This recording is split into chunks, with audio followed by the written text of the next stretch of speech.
My name is Lesley. I think most people know me, really, and most people know Belinda. And basically, we are part of Millie's Foundation, which is the island's registered charity for dementia. And so we do all sorts of different things, but this particular thing that we're getting off the ground, and everybody's been so supportive of it. And some of you might know, on the mainland, there are things like dementia-friendly high streets.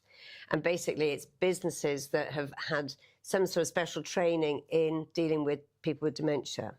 And it's good for retail because it puts them on the map. It helps the community. It helps, it's a good PR job, really, to be honest. So we came up with the idea of making it what we think might be the first dementia-friendly island, which would be amazing if you can do that, And with that in mind, obviously, some of you have seen the signs on businesses, and it's like that. So when you go away, you'll have free pens and a sticker to put on your business, really. So also, we'll give you some practical bits of help and advice, so that you're not left floundering. If you came up against somebody that you just didn't know what to do, we've got things that will point in the right direction, So basically, this isn't a training thing about dementia, because I think a lot of us know what dementia is. I'll run through it very quickly, but it's really more about how to communicate with people with dementia. Can I ask, you don't have to sort of say if you do, but do any of you have any dealings with it in your own family at the moment? Yeah. I'm sure a lot of you do. Yeah. Yeah. Right, so we don't need to sort of tell you how difficult it can be. So I'll just give you a brief overview of the signs and the symptoms of dementia and how to manage situations in your workplace. This is what this session is about. So we'll look at the world of a person with early signs of dementia and raising our own awareness to be able to feel more confident that we're doing the right thing for them, basically. So definition of dementia, 5 basic facts about dementia. It is an umbrella term for diseases of the brain. So there are lots and lots of different types of dementia, and they're discovering more all the time. But for this purpose, I mean, they still have the same signs and symptoms, so we won't get bogged down with the clinical side of things. It's not just memory loss, and it is not a natural part of aging, which I'm so pleased to know. so, as I say, not everybody gets dementia as they get older. It's the leading cause of death in the UK, which is a bit frightening. It doesn't just affect old people, and we can reduce the risk of developing dementia, but that's a whole different ball game, really. That's not for here, but so dementia refers to a spectrum of brain disorders that involve difficulties with memory and thinking, and of course you can imagine that really brings into play all sorts of other things, And I'm sure all of us have come across people that, particularly you gentlemen, because you must be dealing with it a lot, people that might come across as just being antagonistic or agitated, and it could be first signs of dementia. So it's a progressive disease, which means it begins with mild symptoms that can and usually does get worse and more pronounced over time. Right, I'm just going to pass these around because it's just sort of to give you an idea. I'm going to pass this around. This is a healthy body and a disabled body. Basically, if we see somebody on crutches, we're the first to help them, give them a chair, give them time to walk wherever they want to go, because it's a visible disability. So we can all deal with that better. This, on the other hand, you've got a healthy brain on one side and a dementia brain. Now that dementia brain is early stages, and as the disease increases, so do the voids in the brain. So, I mean, it's a tangible thing, it's just like seeing a broken bone. It's just that you can't see it, obviously, They do think that they are getting to grips with what's causing it, certain ones. And it's a thing called amyloids. It's like a sticky protein that they're finding starts to stick to parts of the brain, which obviously then obstructs or blocks the natural blood passages, but that's very technical. But that's just an idea, so you can see that dementia is just as much a physical disease as any other disease. It's not a mental health issue, it's a physical thing. So we've got just go to the possible early signs of dementia: confusion and disorientation. Right now, sometimes if you see somebody with if confusion and disorientation come on quickly, it's more likely to be from an infection, as you know, which is more likely to clear up, with some sort of treatment. But if it goes on for a long time, then obviously you have to start thinking that is this a sign of dementia, early dementia.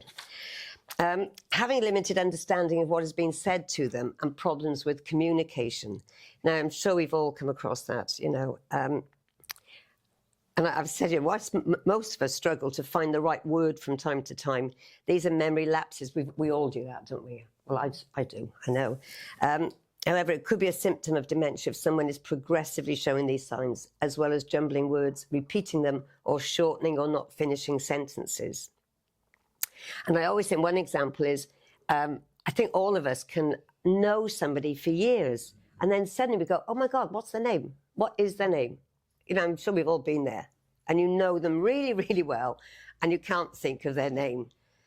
The difference with dementia is that maybe that person has forgotten that they know that person, and that's a huge difference, really. When you just forget a name, and you get very embarrassed. Oh, I'm so sorry. Of course it's that name. But with dementia, they can forget that they know that person, So, misjudging distances, like missing steps or clipping wing mirrors. I'm sure you gentlemen come across that a lot. We do it ourselves. Oh, I wasn't going to say anything. And that's because the back of the brain is what carries information from our eyes to our brain. So that if that part is affected, then the visual perception is wrong. It's out of kilter. So they can't see. Their eyesight might be okay, but it's the messages from the eye to the brain that is not getting through, Let me see. Other visual symptoms include having trouble recognizing objects or being confused by complicated patterns. You might know, if some of you go into the care home, you'll see that there are certain things like they have red toilet seats. I don't know if you've ever seen that in the care home. And that's because that's a clearer message for them. If it's like a white toilet seat, it can blend into what they're seeing, So it's that sort of thing. Changes in personality. Okay, this may be hurtful to witness, as they can become much less empathetic to other people and their feelings, and may say or do wounding or insensitive things. I think that their stop button stops working, whereas, and I suppose we all grow up trying to be tactful, and most of us actually achieve that. But then with somebody with dementia, that stop valve doesn't work sometimes. They might just come out with whatever they're thinking, really. So that can be quite funny. It can be quite funny. But it's you just got to ride over that. Repetitive questions and activities over and over again. And again, this is a very common thing. Difficulty organising. Right, sounds like me. Organising and planning abilities can deteriorate when the frontal lobe responsible for these functions becomes damaged or diseased. And this is, again, vision issues may contribute to this symptom. Because obviously, if you're trying to organise something and you can't see what you're doing, and you can't remember why you're doing it, then that obviously, that causes problems. Restlessness, like pacing up and down and wandering, nighttime waking and sleep disturbance, that's a very, very common sign. So you can imagine if the sleep pattern is all a kilter, then their body clock is all wrong, and we all feel tired when we haven't slept properly, that can make any of us more agitated. Following somebody around everywhere constantly, you might sort of see this within a family, that it's because their confidence goes and they feel better if they're with somebody, Looking lost or vague, that's another very common thing. Loss of self-confidence, which may show up as apathy or disinterest in their usual activities. Agitation, Next one, sadness. I think it's very unfortunate. They look generally sad and withdrawn from their surroundings. Very, very vague. They might look as though they're just sort of, they're not in the room, as it were. Vacant. You know. Vacant. Yes. Yes. I know that feeling. Requiring assistance with their everyday activities. Well, that seems to come on later. But I put that in anyway, just sort of because it is obviously part of the symptoms. Lacking insight. I mean, that's a big thing because they have no idea, possibly, of how they may be presenting themselves.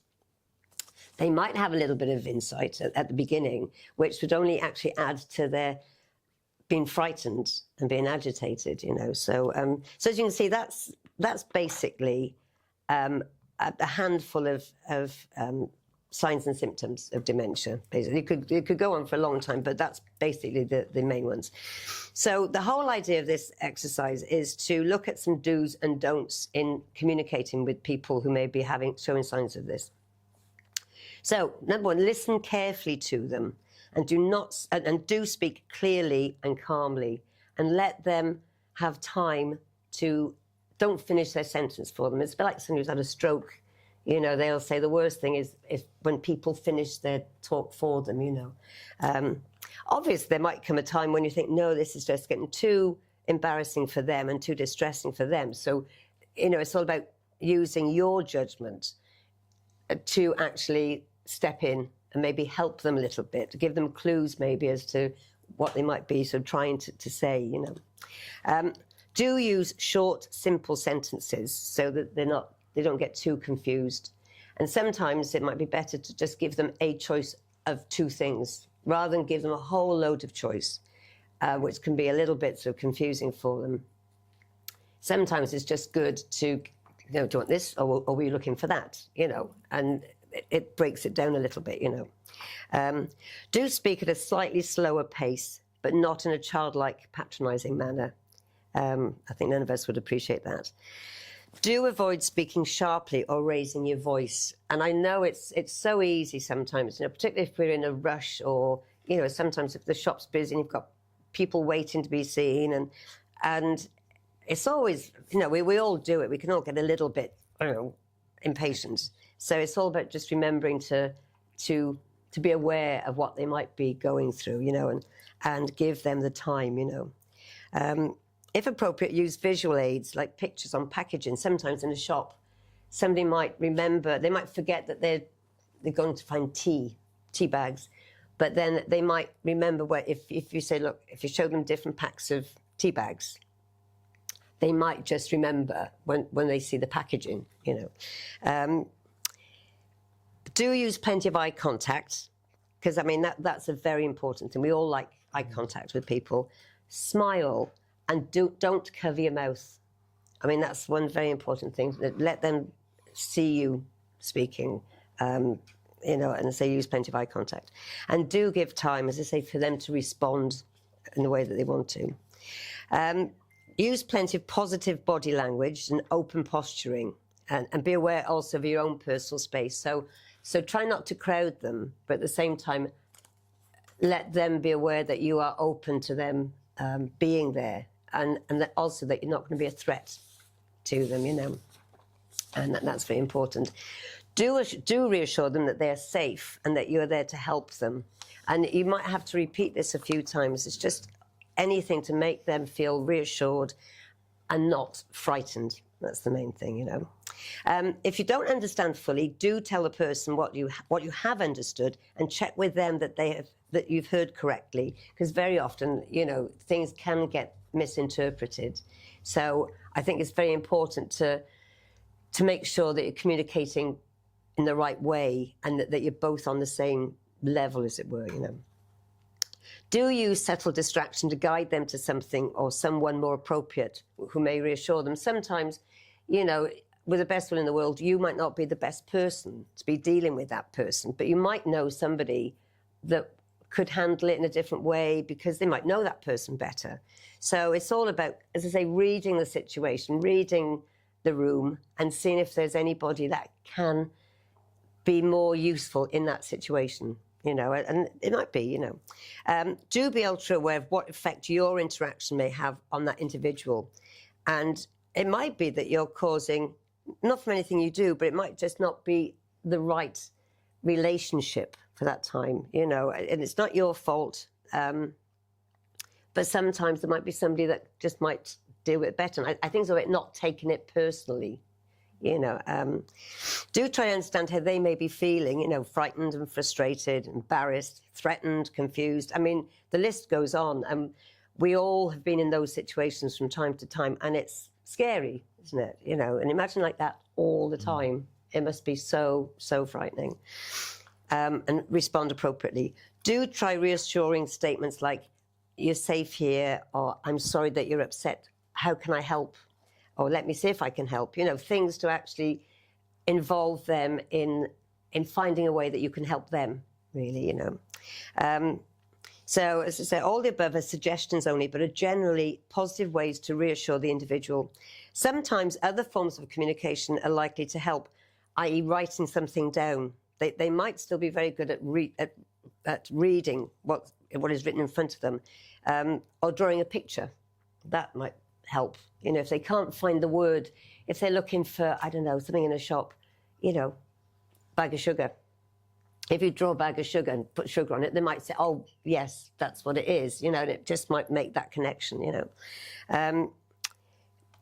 In the shop environment, they may become overwhelmed by choice. Not if the boat doesn't come in over here, obviously. But I mean, generally speaking, you know, when the shelves are fully stocked, it can be a bit bewildering, even in Alderney, you know. So, as I say, that's when break it down, you know, let them see that you're trying to help them to find the right thing that they're looking for, you know. Different brands of a similar product, you know, that might help them to sort of just recognise what they're after. Whilst not always the right action, it may be that the individual may respond positively and be reassured by gentle touching on the arm to calm them, or gentle physical guidance to where they may be clearly wishing to go. This is, this is obviously very dependent on lots of things. How well you might know that person, whether, I mean, you know, and there are ways, obviously, of actually sort of gently guiding them. But I mean, any sort of physical touch, you know, you've got to read the room. Yes, you've got to really read the room, because, you know, what you might think of it as a gentle nudge in the right direction, they could see as very threatening, you know, and obviously they could lash out, couldn't they, you know. It may be, as I say, maybe a colleague with some knowledge of the individual may be better equipped to deal with the situation. And I think on this island, because we're so lucky to be living in paradise, you know, and so we don't really have the same problems as we have on the mainland, but we can still all get flustered sometimes because we're in a hurry. And I think all these points, all the do's, if you remember to do all that, it will give you more of an understanding of somebody, you know. Anybody want to throw anything in? Because you're all free to talk. Just a couple of points, just going back a couple of sections. Being on the same level and not standing over. I mean, that's one thing that we've found to try and... Eye contact, so you're actually looking in the eye as opposed to... It's not over very them. important. Yeah. Yes, yeah. Absolutely. So this is all about reading the room, is reading that person and just thinking what could be possibly going on in their minds that we've got no idea about, you know, so you've got to look at everything. So that's basically some of the do's. So really, some of the don'ts are just doing the do's and turning it around, really, but I'll go through it, okay? So some helpful don'ts. Don't argue, I'm right, you're wrong, because that's a hiding to know where it's going to lead to more upset and agitation, and, you know, so just accept it, you know. There's no point in saying, well, no, I'm right, you're wrong. It's going to be so hurtful, and it's just not worth it, really, because it's just upsetting, and it's a negative thing, you know. And if they are saying something that is factually incorrect, so what? You know, it doesn't matter, unless it's something that makes them frightened.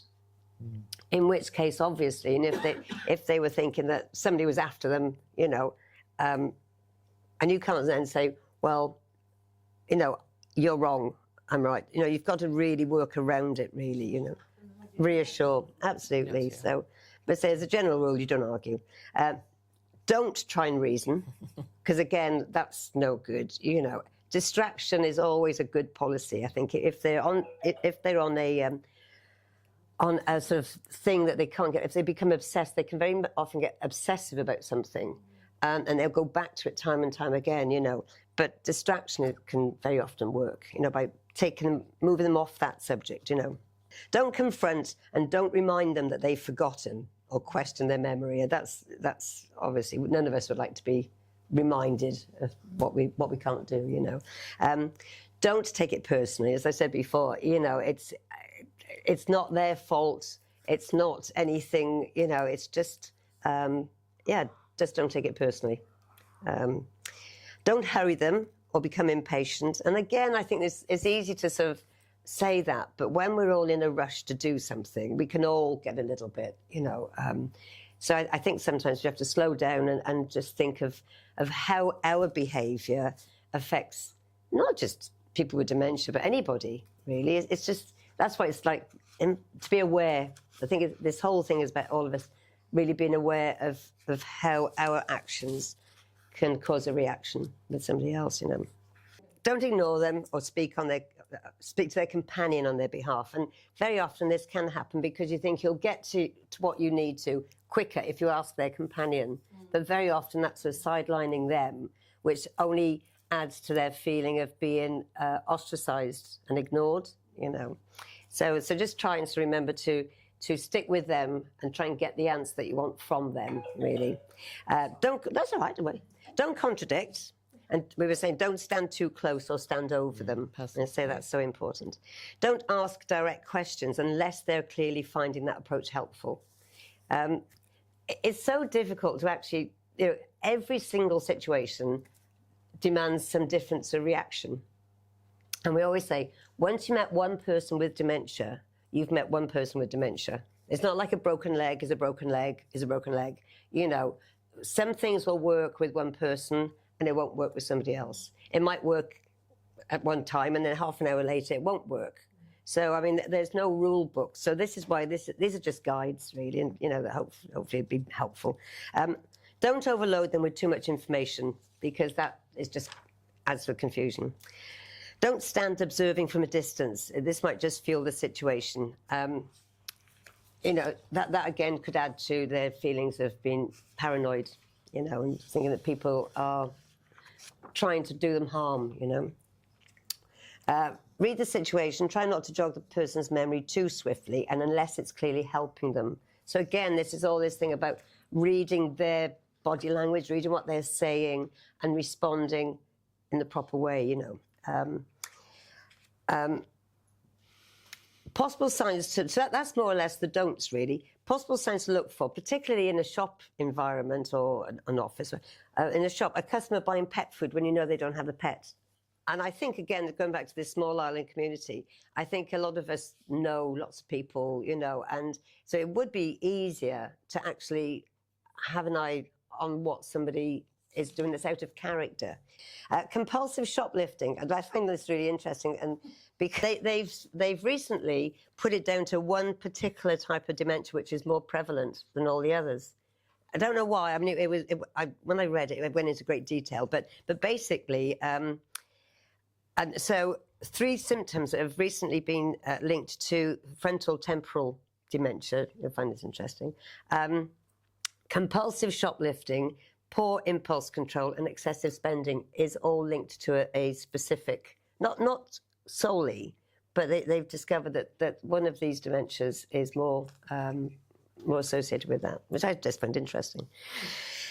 Presenting at a business establishment for no apparent reason or leaving without taking their bought goods, that's another one. Difficulty in making themselves understood. Agitation and confusion when looking at shelving, which is, you know, I can understand.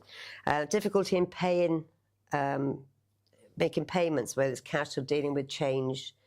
And PIN numbers, obviously, I mean, that's obviously a big thing there, PIN numbers. So again, that's all about not rushing them and explaining without being patronising, but just helping them to deal with the change and perhaps counting it out and helping them. And I think most people are, over here. I don't think that's a problem particularly, Although I do see people getting impatient in the shops when the purse is open and it's people behind. penny. Yes, but yes, absolutely. Yeah. Yeah. But I think most people who are taking the money, I think, are very good here, aren't they? Disorientation in the shop and confusion in getting to checkout. Changes in someone's personal care. This is a big thing, really. And I think, again, in this island, we know generally a lot of people who we know how they dress normally. And it's when you sort of see changes in that attire, maybe Mrs. Smith comes out one day with 2 different slippers on or something, or they they gradually become more unkempt. Because of course, when you think about it, we all need to eat and drink. We do that from a baby, but we only learn to dress ourselves tidily and wash ourselves, because you're not going to die if you don't wash yourself or if you're not dressed, nicely. But that's one of those things that deteriorates as the dementia comes on, because that is not, that's your soul survival isn't all about how you look. Signs of distress or anxiety and any general behaviour that doesn't look right. So that's what I think we're looking for. Something that doesn't feel right, doesn't look right. Then that's when we should all be aware of what can we do about it, right? And what I would say, don't do nothing. If you've got concerns, it's always best to share it with somebody, even if it's with a colleague, and just to talk about it, because there might be a particular reason, that person might know that a reason why that person might be upset for a while or whatever. But always share your concerns with people. You can ask them maybe if they would like you to contact somebody on their behalf. But yeah, so they might just find that useful, get as much information out of them as possible, names of family. If you don't know that person, find out the names of the family, get chatting to them about sort of, who their family are, where they live, friends. Get as much information as possible. I mean, if they can give an address, that's fine, and make a note of their general description and clothing. There's a thing called, and I don't know, obviously you gentlemen know about it, the Herbert Protocol. Does anybody know about the Herbert Protocol? Basically, what it is a nationwide sort of database, really, isn't it? In a way that anybody can make a referral to the police if they have concerns about somebody, and that person's information is then kept with the police, so that if they were to go wandering or whatever, there's a little bit more available information on them. Only one other thing I would say, if you can see a situation is becoming potentially aggressive, under no circumstances put yourself or anybody else in danger. Just make sure everybody is safe. Step back and give the person space and stay calm and try not to react. Although sometimes it can be frightening, if somebody is so determined that you're doing them wrong, or you're out to do harm to them. It's very, very difficult. But say, try not to shout or initiate any contact, because that could be misinterpreted as threatening behaviour on your part. And that's more or less it, really. I don't know whether you want to add anything, Belinda. Millie's Foundation, basically what we are, set up 11 years ago actually now. And basically, it's giving respite care to sort of looking after people who are full-time carers in the community. That's really where we come in, isn't it? Yeah, to give them time, most of the time. But we also go into the Connaught now as well. But that's mainly what's happening. And there's more, as you can know by the demographic here, there's a lot of people who are needing a bit of help and assistance, and just a bit of time for themselves as they're looking after them, because it's the average age of many, many people, and they don't have to be old at all, as we all know. They can be middle-aged onwards. Yeah. And it's very, very lonely for that person who is looking after the one with dementia, because they've lost that person. They can't communicate, they can't talk. Yeah. You're just alone so many hours of the day. You can't chat. It's like a bereavement, isn't it? It's like a bereavement. Well, if you have cancer, at least often, with cancer, your person, they're very good, but you can still talk to them. They're still with you. You can have a two-way conversation. But with dementia, you lose that. Yeah. And that's what's so tough. It's cruel. They're both cruel. Both diseases are very cruel. Of course they are, yeah. In different ways. And of course, so one of the things about sort of, this getting this dementia-friendly island up and running is that by being aware and early detection and reporting it, it's like a knock-on effect. They might be able to get help a little bit earlier.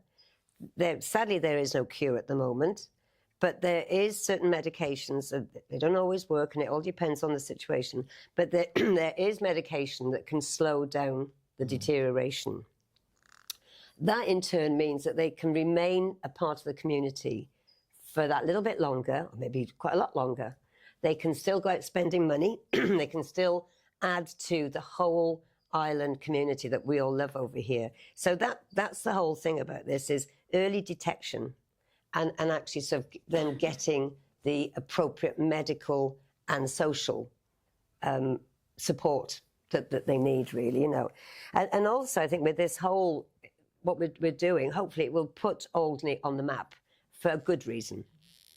You know, if we can actually sort of get every single business and shop and everywhere with that sticker, we could get a lot of publicity, good publicity for, you know, so that could be really good, you know. And we're always looking for volunteers. So, if anybody can sort of, you know, spend a little bit of time, spare time. I know we're all. Please just say, you know, come say hi. It's very easy to volunteer. You do have to have a DBS check, you know, obviously for police check.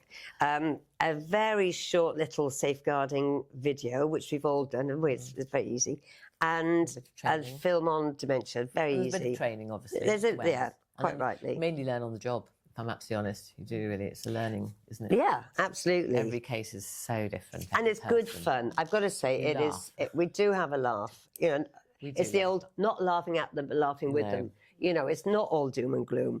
And I mean, there are some people who actually, as dementia goes on, they always say, "Oh, my mother, she's such a nicer person since she's had dementia." Oh, yes.